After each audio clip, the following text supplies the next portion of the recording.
Doncs Marc Brustenga, nou campió de Catalunya, 3 títols absoluts dels últims anys i comptant el sub-23 de l'Odena 4-4, diguem. Home, primer de tot, bé, com ha anat el dia? En principi no hauria d'estar aquí perquè hi havia la Copa d'Espanya i bueno, es va anul·lar i a últim moment doncs em vaig poder inscriure i molt content d'estar aquí per l'apreci que li tinc al Paco i a la família Galvez i bueno, al final la cursa ha sigut molt ràpida i bueno, al final amb l'ajuda del meu company d'equip, el Pau, hem pogut neutralitzar a falta darrere.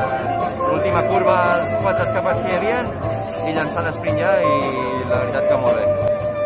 El que dèiem, un dia emocionant, no ho hem vist, només creuar a la meta, després aquí el podi amb el Paco Galvez, amb la Débora, en un club on t'has format, no? Sí, al final, tots els anys de cadet vaig estar amb el Paco i la veritat és que tant el Paco com tota la família és com et tracten com si fossis un més a la família i la veritat que els hi agafes molt apreci i me'ls estimo molt. Els últims anys t'hem vist aquí el Campionat de Catalunya amb els colors del Marsell, aquest any amb el Caja Rural, amb el que ja estàs demostrant a Copa Espanya que estàs una mica amb els millors d'Espanya, no? Digue'm com t'arriba aquest any i què suposa aquesta clàssica Galvez en aquest moment de la temporada.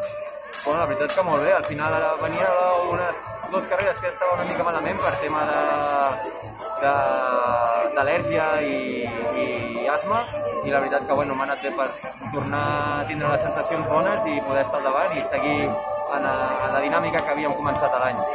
I un perfil de cursa que, diguem que ara que portes ja uns anys en la categoria, diguem que s'aprova bastant el perfil de cursa que potser de les que més s'adapta, no? Sí, la veritat és que sí, la cursa és molt maca i bueno, el perfil de la carrera doncs s'adapta totalment a les meves característiques com a ciclista i la veritat és que és un recorregut molt guapo i els camins i tot, ostres, es disfruta molt.